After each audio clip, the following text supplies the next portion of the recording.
ce matin, nous allons voir les effets de l'action du Saint-Esprit. Qu'est-ce qui s'est passé quand l'Esprit de Dieu est descendu? Et la première des choses, c'est que Dieu a été glorifié. Nous avions vu certaines choses qui nous ont permis à ce que nous puissions avoir une idée du Saint-Esprit dans les actes des apôtres. Parce que ne pas comprendre ces livres vous nous amènerez à avoir une interprétation pas bonne de la parole de Dieu. C'est pourquoi toute la semaine, nous avons touché toujours à ces livres pour montrer la manière dont le Saint-Esprit a travaillé dans Actes des Apôtres. La manière dont les disciples ont marché avec le Saint-Esprit. Et la manière dont le Saint-Esprit s'est glorifié au travers de leur vie. Et la première des choses qui se passe quand le Saint-Esprit descend, la Bible nous enseigne que le Dieu a été glorifié. Nous sommes dans Actes des Apôtres chapitre 2, verset 11. Lorsque le Saint-Esprit descend, la parole de Dieu déclare, la maison où ils étaient assis, ils furent tous remplis du Saint-Esprit. Et ils se mirent à parler en d'autres langues. Et quand ils parlaient en d'autres langues, la Bible nous enseigne qu'il y avait des gens qui étaient dehors. Et ils étaient en train d'écouter ce que les disciples parlaient. Et nous avons dit au courant de la semaine, ils étaient en train de faire de la xénoglossie.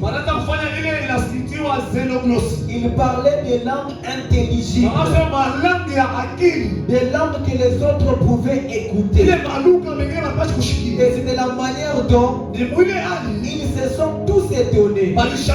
Et ils ont dit ceci: comment les entendons-nous parler dans nos langues des merveilles de Dieu? Donc lorsqu'ils étaient en train de parler, ils étaient en train d'annoncer les merveilles de Dieu. Et lorsqu'ils annonçaient les merveilles de Dieu, c'était la gloire de Dieu qui était révélée ce jour-là. Je ne sais pas si quelqu'un comprend de quoi je parle. Nous sommes dans une salle. Et la Bible déclare, dans la chambre de ce jour-là, il y avait 120 personnes. Et ces 120 personnes-là étaient en train de parler des différentes langues. Et ces langues-là existaient.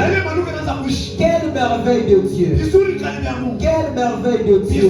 J'aimerais vous dire ceci.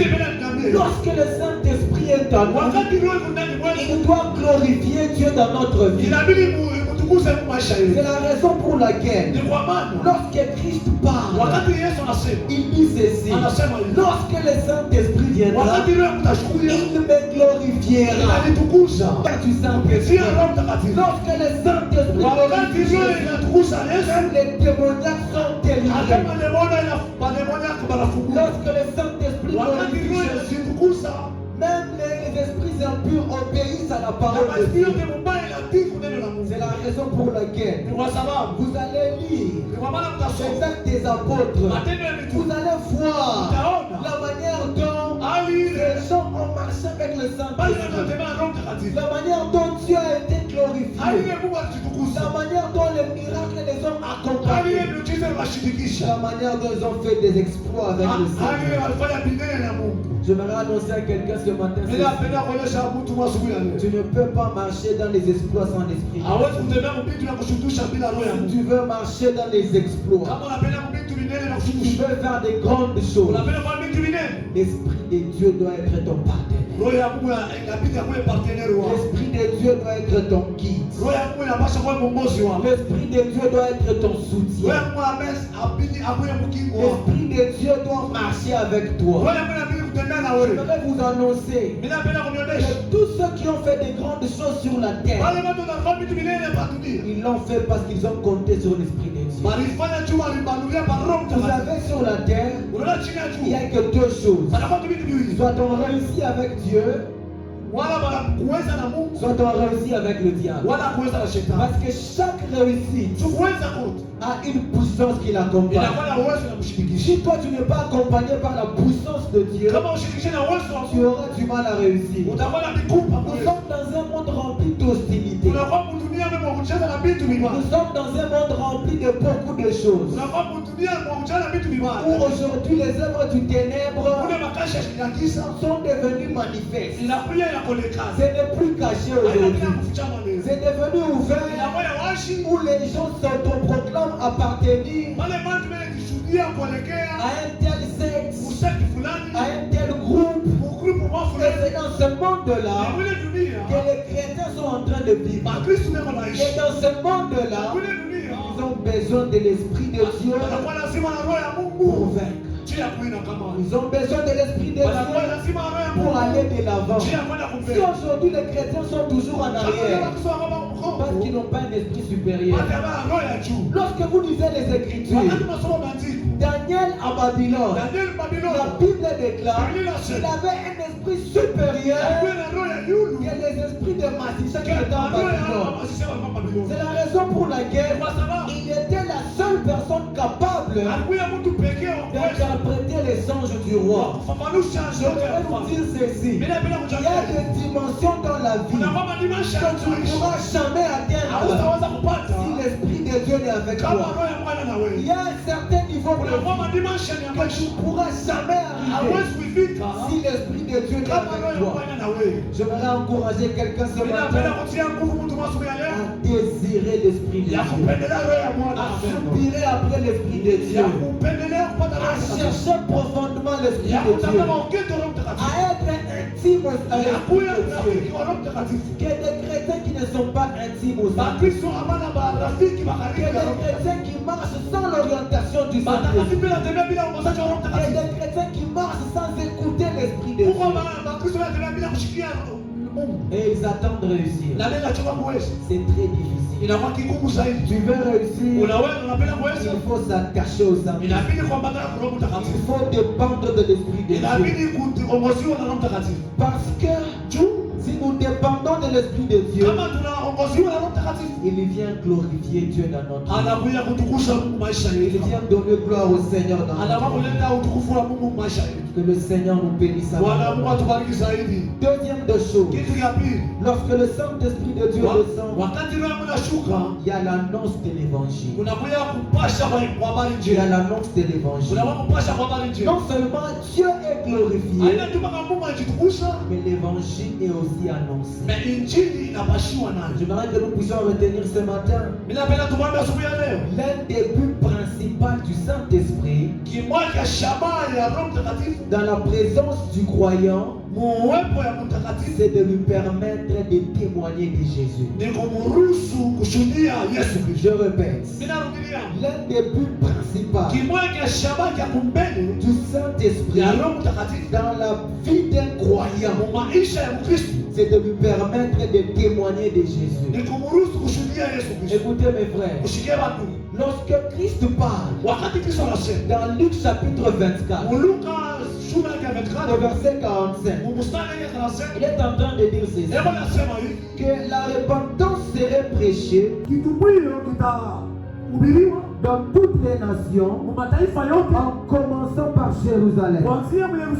Vous êtes témoins de ces choses. Donc, lorsque Christ parle, il dit ceci: il fallait que Christ souffre, qu'il ressuscite des morts, et que la repentance et le pardon des péchés soient prêchés au nom de Jésus à toutes les nations, à commencer par Jérusalem. Mais il leur dit ceci: avant que vous ne puissiez sortir, restez à Jérusalem jusqu'à ce que vous serez revêtus de la puissance d'en haut. Donc nous comprenons que lorsque l'Esprit de Dieu descend principalement pour nous permettre de témoigner de Jésus. L'Esprit de Dieu en toi doit t'amener de parler de la bonne nouvelle. Témoigner de Jésus de Dieu. C'est annoncer la bonne nouvelle aux autres. C'est prêcher l'œuvre de la croix aux autres. Toute personne qui a le Saint-Esprit de Dieu, son cœur doit brûler de feu. Son cœur doit brûler de feu. Brûler de feu pourquoi? Pour le salut des âmes. Pour le salut des âmes. Le Saint-Esprit quand il descend, ce n'est pas seulement pour parler en langue, pas seulement pour prophétiser, pas seulement pour le temps de miracle. L'Esprit de Dieu vient déposer en nous la soif de gagner les âmes pour les Seigneur. Le Saint-Esprit ne vient pas pour les sensations. L'Esprit de Dieu vient afin que nous gagnons les âmes au Seigneur. Alléluia. La parole de Dieu déclare ceci.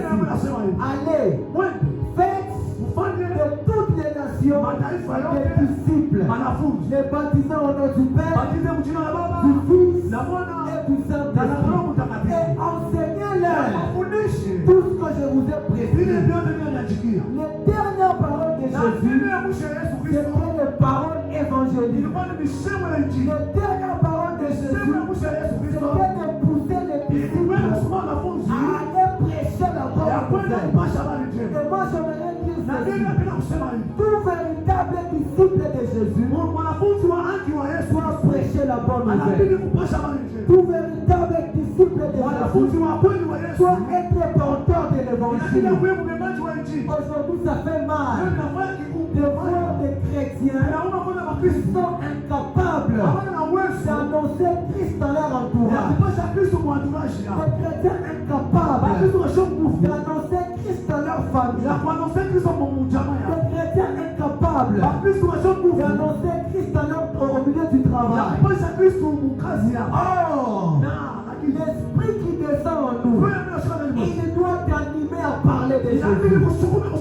L'Esprit qui est en toi, il doit brûler dans ton cœur. Ton cœur doit être en feu. Lorsque tu vois les païens, ton cœur doit être en feu. Lorsque tu vois quelqu'un dans l'ivronerie, ton cœur doit être en feu. Lorsque tu vois quelqu'un sombrer dans le péché, ton cœur doit être en feu. Est-ce que ton cœur est en feu pour le salut des âmes? Est-ce que ton cœur est en feu pour le salut des âmes? Jésus parle. Il dit ceci. Mais vous recevrez une puissance. Le Saint-Esprit survenant sur vous. Et vous serez mes témoins. À Jérusalem, en Judée, dans la Samarie, et jusqu'aux extrémités de la terre. Lorsque Jésus parle, avant qu'il ne meure, il dit ceci. Lorsque la puissance du Saint-Esprit sera sur vous, il n'a pas dit que vous parlerez en langue. Il n'a pas dit les aveugles vous verront. Il n'a pas dit que les sourds entendront. Mais il a dit ceci. Lorsque la puissance de l'Esprit sera sur vous, vous serez mes témoins. Tout enfant de Dieu est revêtu par la puissance de Dieu pour être témoin de Jésus. Jésus ne t'a pas revêtu pour autre chose. Non. Jésus nous a revêtus afin que nous soyons des témoins. Parce que la Bible déclare, vous recevrez une puissance et l'Esprit de Dieu surviendra sur vous et vous serez mes témoins. Lorsque l'Esprit de Dieu descend, il fait de nous des témoins de Jésus.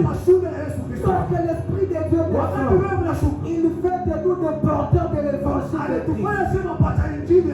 C'est pourquoi, quand vous lisez les actes des apôtres, les disciples ont consacré toute leur vie à parler de Jésus.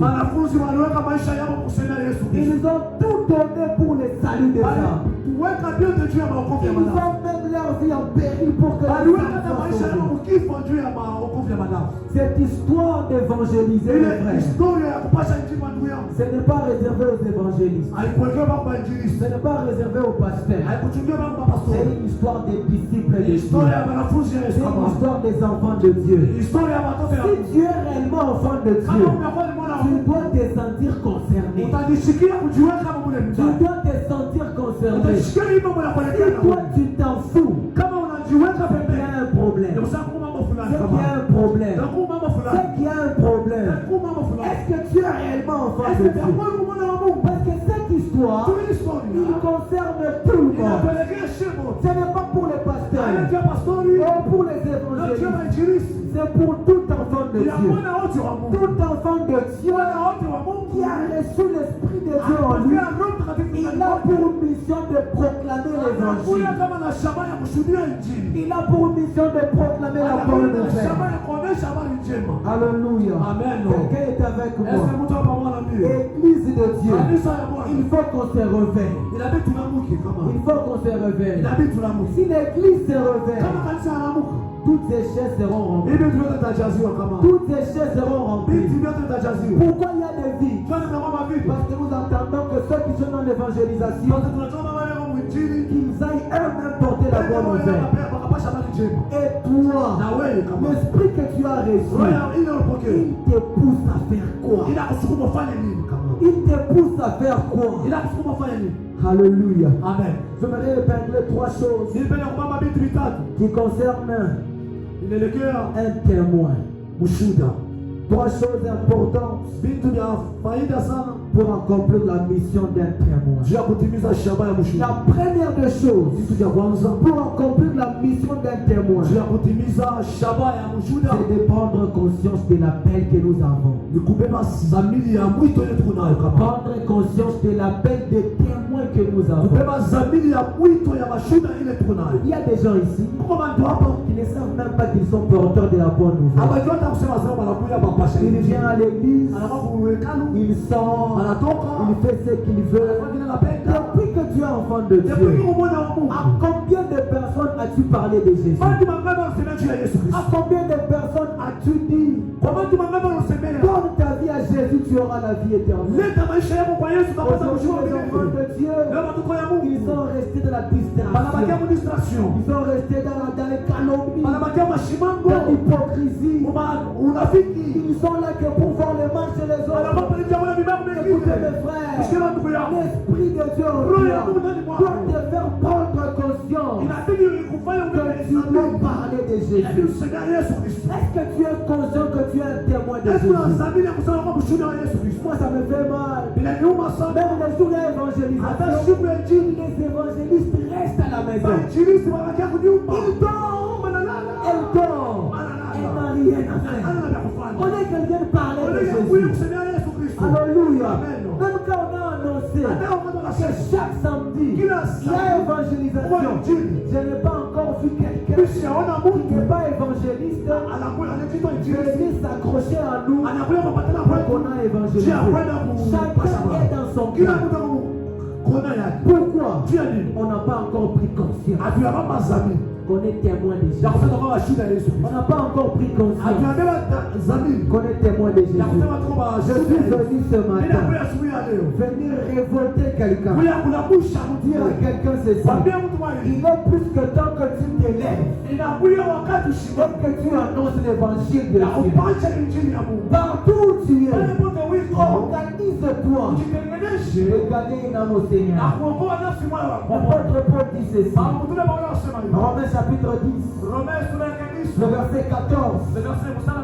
Comment donc inventeront-ils celui en qui ils n'ont pas cru? Et comment croiront-ils en celui dont ils n'ont pas entendu parler? Et comment entendront-ils parler s'il n'y a personne qui prêche? Et comment y aura-t-il des prédicateurs s'ils ne sont pas envoyés? C'est là qu'il est écrit qu'il est beau. Non, qu'il est beau. Les pieds de ceux qui annoncent annoncent la paix. Il y a ceux qui annoncent des bonnes nouvelles. Les pauvres, à ceux qui annoncent la bonne nouvelle. Comment réfléchissez-vous que celui qui va à l'hôtel connaîtra Jésus? Si toi tu ne parles pas de Jésus, si toi tu restes chez toi en train de regarder Novella, j'ai passé tout ton temps au téléphone. Comment ces gens connaissent Dieu?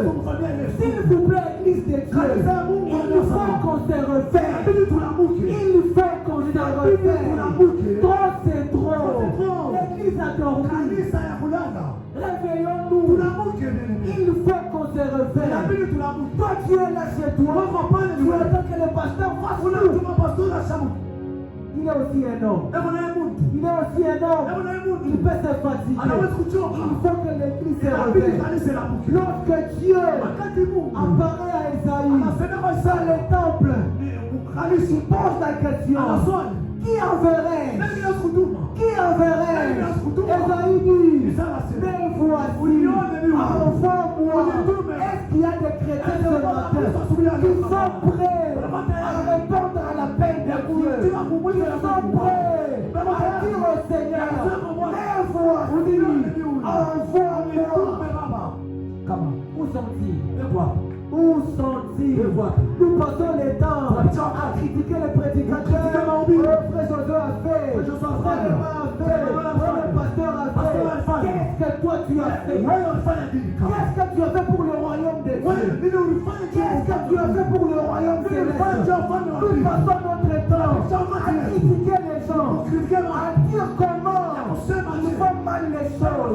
Et toi, qu'est-ce que tu as fait? Amen. Qu'est-ce que toi tu as fait? Si Christ venait aujourd'hui, est-ce que tu auras le courage de dire à Dieu: si cette personne-là a connu Jésus, c'est à cause de moi? Est-ce qu'ils sont là? Depuis que tu es enfant de Dieu, tu n'as jamais pris le courage de dire à quelqu'un: Dieu t'aime. Tu ne l'as jamais dit. Tu ne l'as jamais dit. Et tu attends que ta mère, ton père ou ton frère qui ne connaît pas Dieu, comment il va le connaître si toi tu ne parles pas de Dieu?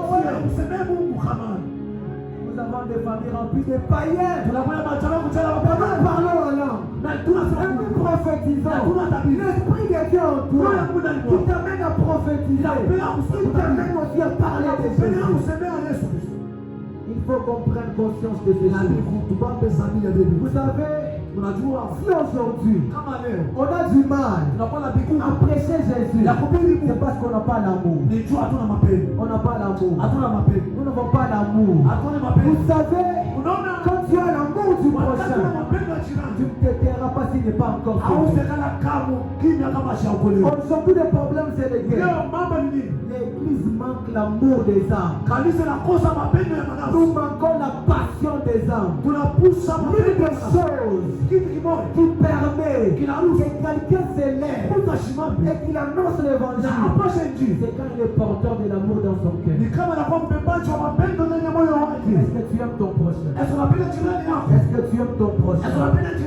Est-ce que tu aimes ton prochain? Est-ce que tu aimes ton prochain? Regarde autour de toi. Il y a combien de vivrons? Regarde autour de toi. Il y a combien des impudiques? Regarde autour de toi. Il y a combien de voleurs? Au lieu de passer du temps à les condamner, va vers eux. Parle-leur de Jésus. Parle-leur de Jésus. Parle-leur de Jésus. Mais bien aimé dans les Seigneurs, il y a plus que temps que nous quittions dans les jugements et entrons dans la pratique. Parlons de Jésus. Parlons de Jésus. Parlons de Jésus. Alléluia. Amen. Vous savez, il y a une chose que j'ai aimé. C'est les disciples. Quand ils parlaient de Jésus, ils avaient la passion des âmes. Ils avaient la passion des âmes. Jésus avait la passion des âmes. Un jour Jésus parle. Il dit ceci. La moisson est grande. Mais il y a peu d'ouvriers. La moisson est grande. Il y a peu d'ouvriers. Regarde dans ton école. Combien de gens marchent dans les péchés? Regarde dans ton école. Combien de gens marchent dans la débauche? Regarde dans ton école. Combien de gens marchent dans les mal? Et toi tu croises les mains. Non, s'il vous plaît. La moisson est grande. La moisson est grande. Jésus parle. Il dit ceci. Levez les yeux et regardez. Les gens qui déjà blanchissent pour la moisson. Écoutez, le champ est déjà prêt. Le champ est déjà prêt. Il nous faut seulement que nous répondions à la paix. Et le vrai évangile, il commence dans la famille. Alléluia. Amen. J'aimerais dire à quelqu'un ceci. Tu dois avoir la passion des âmes. Tu dois avoir l'amour des âmes. Je ne sais pas comment vous faites. Quand vous voyez quelqu'un dans les mal, vous rigolez. C'est attristant. C'est angoissant. Quand vous voyez quelqu'un dans les mal, au lieu de prier pour lui, de lui parler de Jésus, vous vous réjouissez. Vous vous réjouissez. Qu'aujourd'hui dans les églises, ils attendent la chute des autres pour dire. On avait dit. On disait quoi? Il n'était pas enfant de Dieu. Non. Mes frères, ayons l'amour. Soyons des porteurs de la bonne nouvelle. Ayons la passion des âmes. Il est arrivé un jour, après que le Saint-Esprit soit descendu, Pierre et Jean sont arrivés au temple. Ils ont trouvé un boiteux. Ils ont dit au boiteux ceci. Nous avons mis argent dehors. C'est que je te le donne. Au nom de Jésus, lève-toi et marche. Lorsque ces paralytiques ont marché, les principaux sacrificateurs et les autres, ils ont arrêté les disciples. Ils ont interdit d'annoncer la bonne nouvelle. Mais écoutez la réponse de Pierre. Il dit ceci. Jugez s'il est juste devant Dieu de vous obéir plutôt qu'à Dieu. Même quand on a interdit aux disciples d'annoncer la bonne nouvelle, ils nous ont continué d'annoncer la bonne nouvelle. Pourquoi? Ils aimaient les âmes. Ils aimaient les âmes perdues. Ils aimaient les âmes perdues. On les a arrêtés encore. On les a frappés. Ils ont encore dit qu'il faut obéir à Dieu plutôt qu'aux hommes. On les tape encore. Ils pleurent. Mais quand ils sortent, la Bible dit qu'il ne cessait d'annoncer la bonne nouvelle. Chaque jour, dans les temples et de maison en maison. Écoutez, qu'est-ce que toi là, as-tu déjà souffert pour l'évangile? Non.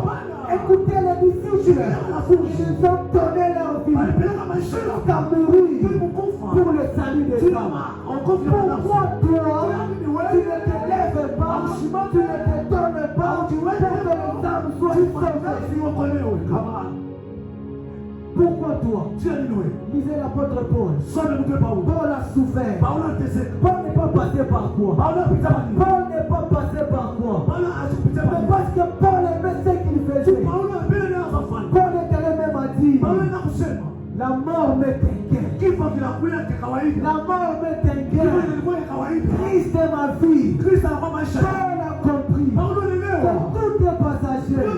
Je dois me donner pour la vie. Je dois me donner pour le salut des âmes. Bien-aimés dans le Seigneur, si nous sommes passionnés par les âmes et que nous obéissons à la parole de Dieu, tous les samedis, toute l'église sera debout pour le salut. On ne sera pas derrière quelqu'un. On ne va pas appeler quelqu'un. Tu ne viendras pas aujourd'hui. Tu fais quoi? Tu es où? Parce que tu aimes les âmes, tu vas te lever le matin et tu viendras ici pour aller annoncer l'évangile. Même si tu es seul, tu iras et tu prêcheras la bonne nouvelle. Mes frères, ce n'est pas question de théologie, ce n'est pas question de français, c'est question d'amour. Parce que les disciples étaient des hommes sans instruction. Sans instruction. Ils n'ont pas étudié. Ils n'ont pas étudié. Et je vais même nous dire, le jour où le Saint-Esprit descend, le premier message que Pierre a donné, n'était pas de dire recevez les dons. Il n'a pas dit faites les miracles. Il a dit répandez-vous. Que chacun de vous soit baptisé pour le pardon des péchés. Et vous recevez le don du Saint-Esprit. C'est le premier message. Le message de la repentance. Quand l'Esprit de Dieu est en toi, tu dois avoir l'amour des âmes. Tu dois avoir la passion des âmes. Tu aimes parler de Jésus. L'église agapée. Il est temps que nous nous lèvons, que nous annonçons l'évangile. La deuxième des choses, concernant la mission des témoins, qui empêche plusieurs personnes de parler de Jésus, c'est la qualité de vie. C'est la qualité de vie. C'est la qualité de vie. Oh, j'aimerais dire à quelqu'un, en tant que témoin, nous devons savoir que notre manière de vivre prêche mieux que nos paroles. Alléluia. Notre manière de vivre prêche mieux que nos paroles. Aujourd'hui, nous avons du mal à parler de Jésus parce que nous-mêmes, nous faisons les mêmes choses que les païens. On fait les mêmes choses que. Nous devons retenir que nos actes que nous posons dans notre vie quotidienne prêche mieux que ce que nous disons. Prêche mieux que ce que nous disons. Aujourd'hui, les gens marchent avec les Bibles, ils vont tout le temps à l'église. Quelle est la qualité de vie que tu as? Quelle est la qualité de vie que tu as? Quand tu sors de cette église, tu as quel genre de vie? Comment tu veux conseiller une vie d'arrêter de sortir avec un homme? Si toi, tu sors avec un papa marié, ça ne se comprend pas. Toi là, tu es dans la publicité. Comment tu vas dire à ton ami, tu vas dans la boîte de nuit, de arrêter? Le problème c'est quoi? C'est que ce que nous disons et ce que nous vivons, c'est la nuit et le jour. C'est la nuit et le jour. C'est la raison pour laquelle on a du mal à parler de Jésus, surtout dans nos familles. Parce que l'évangile en soi commence dans nos familles. Tu vois ton grand frère là, il sait que tu es impoli, très impoli. Comment tu vas l'inviter à l'église? Tu réponds très mal à ton père. Tu réponds très mal à ta mère. Comment tu vas l'évangéliser? Comment tu vas l'évangéliser? C'est ça le problème. C'est ça le problème. Nous avons des mauvais caractères. Et nous voulons emmener les gens à Christ. Nous voulons emmener les gens à Christ.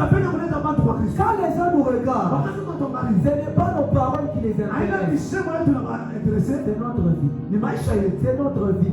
C'est comme ça que je dis le vendredi. À cause du fait que les gens n'aiment plus écouter la parole de Dieu, nous sommes devenus des chrétiens impolis à l'église.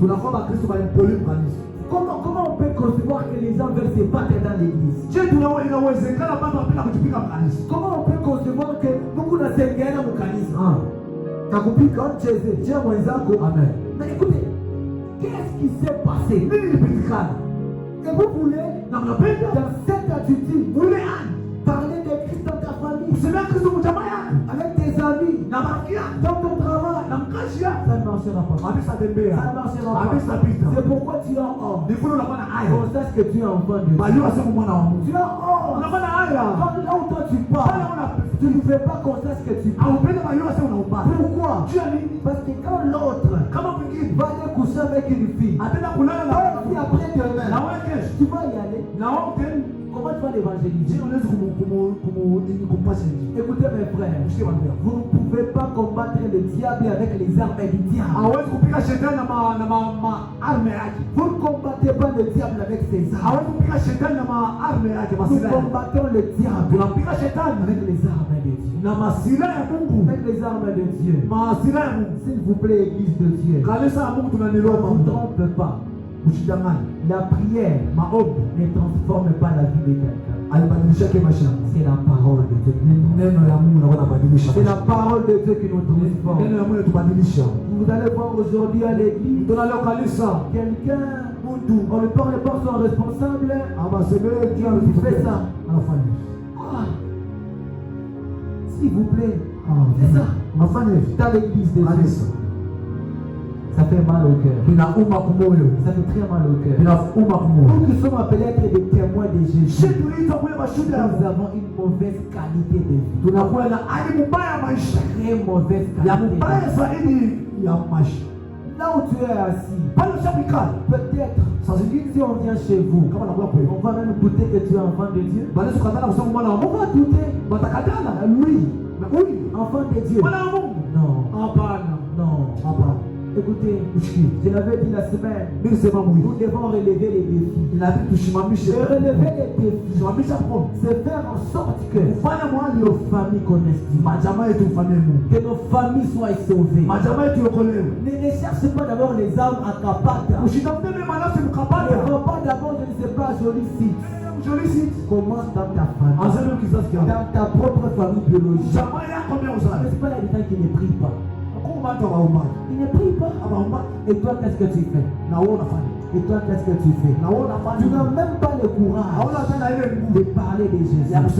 Lorsque vous lisez dans la Bible, dans Acte 11, le verset 33 ou 36, la Bible déclare, ce fut à Antioche, pour la première fois, que les disciples furent appelés chrétiens. Le mot chrétien, ce n'était pas un nom de gloire, c'était un nom des injures. C'était dire ceci, les suiveurs de Jésus. C'est ça les chrétiens, les suiveurs de Jésus. Pourquoi on a dit ça? Parce que les disciples, quand ils sont arrivés à Antioche, ils ont commencé à reproduire la vie de Jésus. Ces gens qui étaient à Antioche avaient entendu parler de Jésus. Ils savaient qu'il y avait un Jésus. Et quand les disciples sont arrivés là, ce n'est pas ce qu'ils avaient dit, mais c'est leur vécu qui ont fait assez que l'on dise, ce sont des chrétiens, les suiveurs de Jésus. Ça veut dire, c'est par notre qualité de vie, par notre caractère, que l'on sait reconnaître que nous sommes enfants de Dieu. Un jour, on est allé arrêter Jésus. Il parlait. Il y avait les pharisiens là-bas. Au lieu qu'ils arrêtent Jésus, ils ont dit ceci: jamais homme n'a parlé comme cet homme. Jamais homme n'a parlé comme cet homme.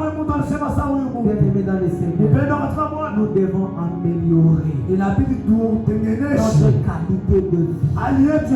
Améliorons notre qualité de vie. Améliorons notre qualité de vie. Au contraire, on ne parlera jamais de Jésus. On ne parlera jamais de Jésus. Moi, je tiens à insister d'abord dans les familles. C'est là qu'il y a le plus grand problème. C'est là qu'il y a le plus grand problème. Vous voyez une fille en train de servir Dieu, mais façon elle est insolente devant ses parents. Ça reste à désirer. Ça reste à désirer. Akimupe maman qui répond. Maman qui n'a rien pas. Amen. Mpaka pale mpaka analia. Na tunaamka asubuhi 6h. Hapo mservice Mungu kanisa. Amen. C'est pourquoi dans nos familles, les gens ne viennent même pas l'église. Je parle de majamaa yenu watu wa kanisa. Alors côté basi kale. Asa benye ba Kristo. Mimi maisha kanya ubunifu. Amen. Alléluia. Amen. Quelqu'un veut s'attaquer. Amen. Gloire au Seigneur. Amen. Dans nos familles, on regarde. Majamaa yetu wanaangalia. Ton père te regarde. Wanaangalia. Lui, il prend la bière. Hein? Et il dit, si mon fils est sauvé, il serait sauvé aussi. Tellement qu'il y a un bombe, il se comporte mieux que toi. Amen. Toi qui parles de Jésus, toi tu dis que tu es enfant de Dieu, mais regarde la vie que tu mènes.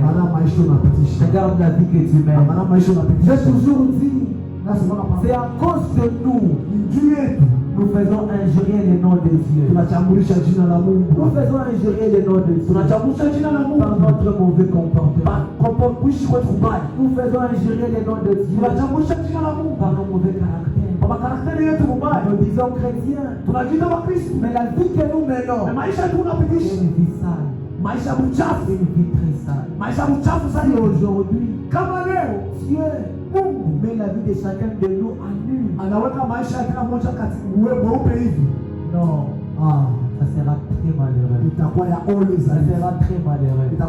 Bien aimé dans le Seigneur, la Bible déclare, nous faisons donc la fonction d'ambassadeur pour Christ. Ma fonction Nous représentons Christ sur la terre. Représentons-les valablement. Représentons Christ valablement. Il faudrait que lorsqu'on te voit, on dit certainement il craint Dieu. Lorsqu'on te voit, que l'on dise certainement cette fille, ces garçons, ces papas, cette maman à la crainte de Dieu. C'est pourquoi Jésus dit ceci. Nous sommes le sel de la terre. Nous sommes le sel de la terre. Si le sel perd sa saveur, avec quoi la lui rendra-t-on? On va remettre avec quoi la saveur si le sel perd. Nous qui sommes censés être le sel de la terre, c'est nous qui sommes le premier.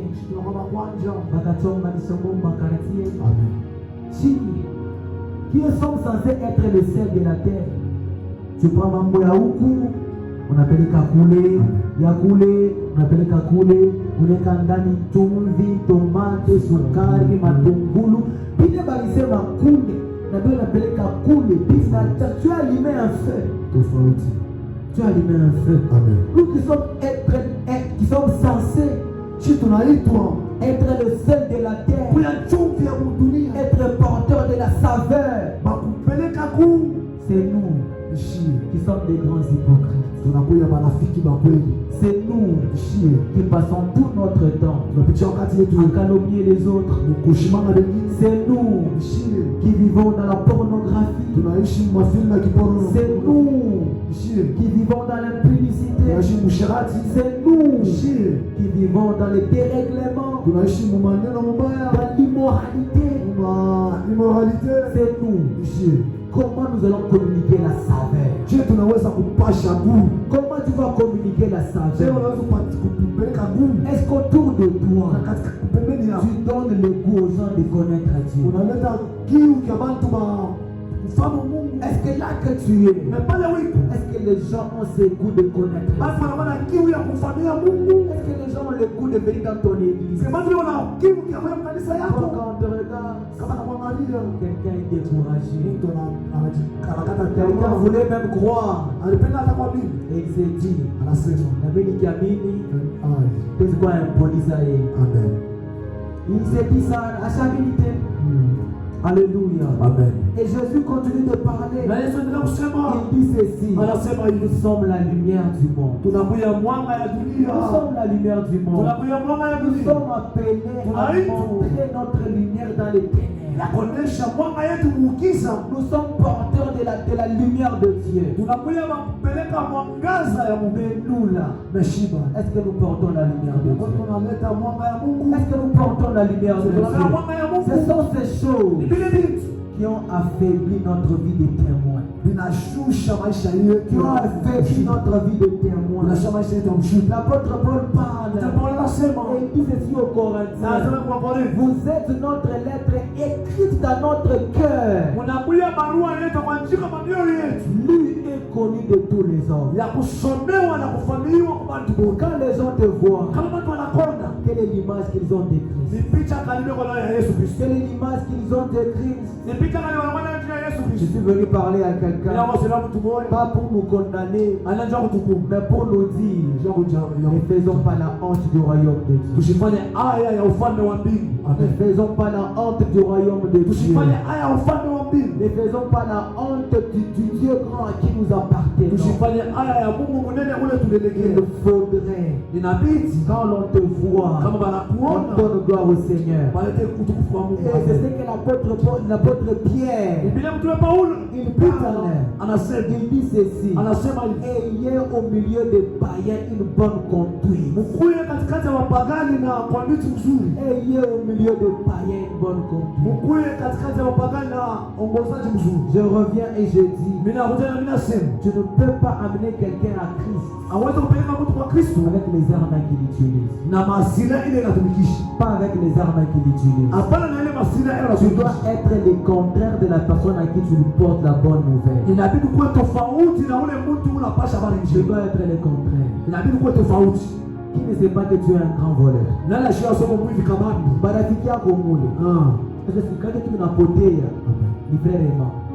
On sait, on ne va même pas demander.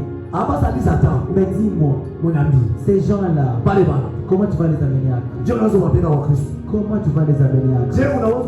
Ayant au milieu de païens une bonne conduite.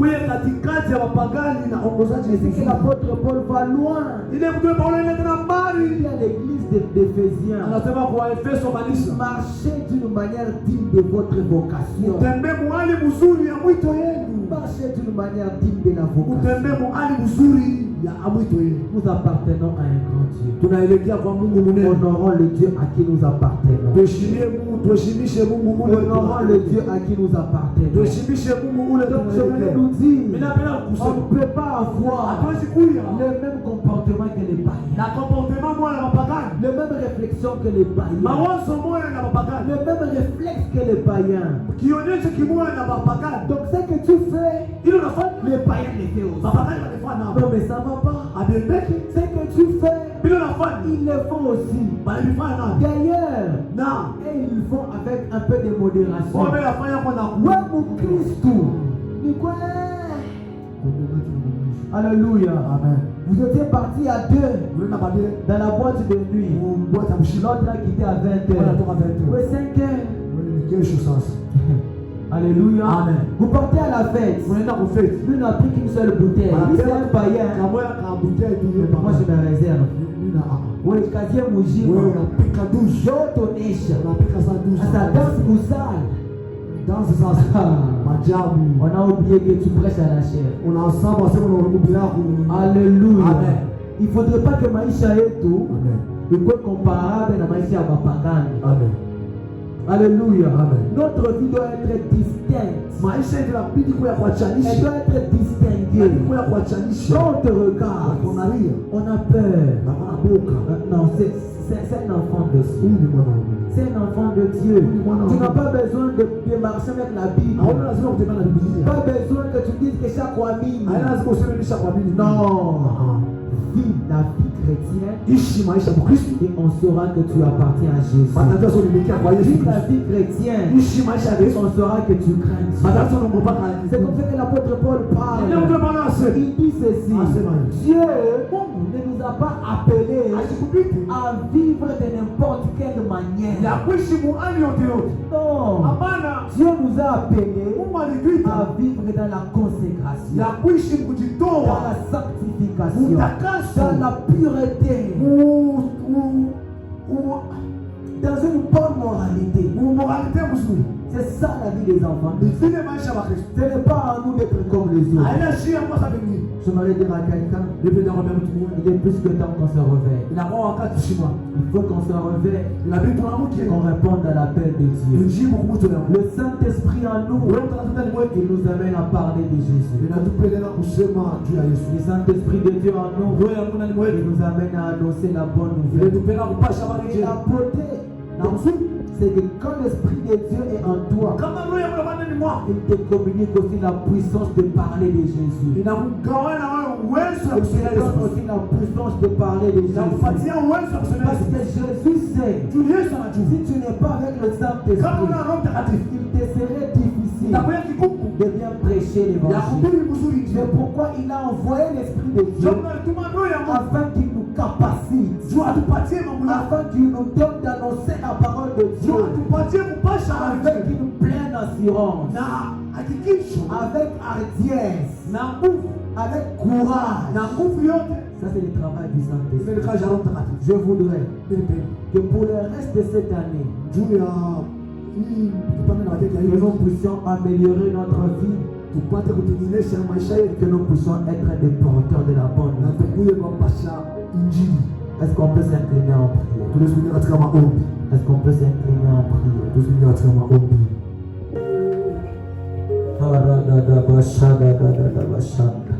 Tu peux ramener quelqu'un à prier le Seigneur. Est-ce que tu peux prier au nom de Jésus? Est-ce que tu peux prier au nom de Jésus? Je voudrais t'entendre prier. Demande à Dieu de prendre le fardeau, de parler de ton nom, d'évangéliser, de parler de Christ.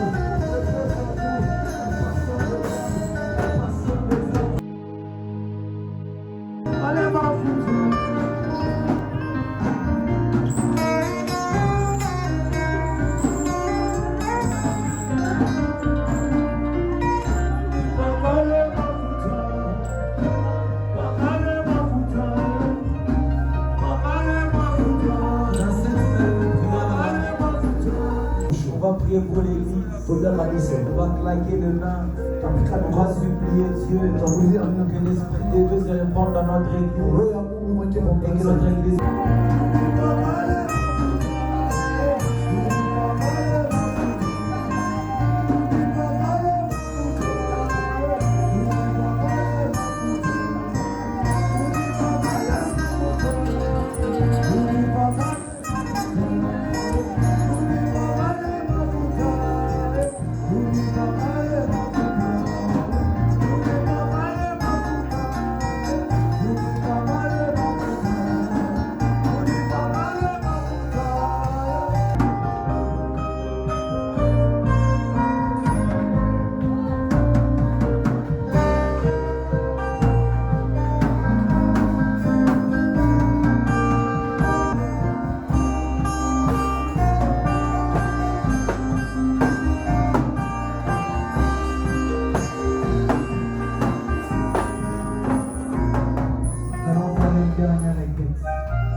La recommandée entre les mains de Dieu. Je ne sais pas qu'est-ce que tu as dans ta vie qui te dérange.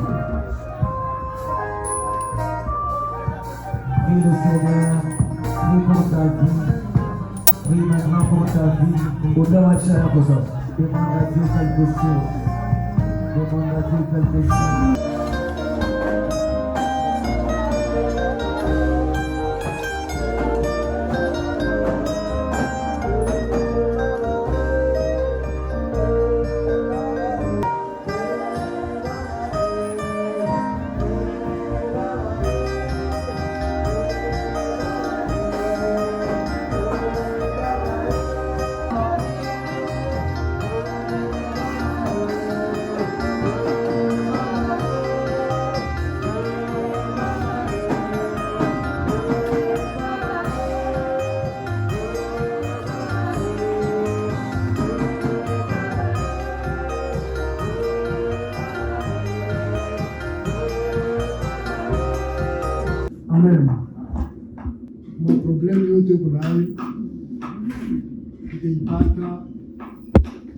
kupitia mahubiri. Tunaona mbele ya Mungu akukalake na raison ya kuavancer. Alléluia. Parce que de faire avancer raison fulani, Mungu anaenda kupresenter watu wengine kwa discussion sana. Tutashinda kufanya. Alléluia. Sauti unashikia ile tunashikia ile mimi nashikia tuitumikie na nikule tutaona utukufu ya Mungu ndani ya maisha. Il n'y a pas plus que ça. Alléluia. C'est la parole qui crée toute chose en nous. C'est la parole qui a créé toute chose. Paka hivi banahubiri, unabeba unafanya hivi, sababu na siku moja Mungu atakuuliza. Sasa amen. Mungu ambariki sana. Ndio tunapita wakati wa sadaka. Saint-Esprit ifanye kazi ya profondeur ndani ya mioyo yenu kupitia mafundisho. Mungu amebariki.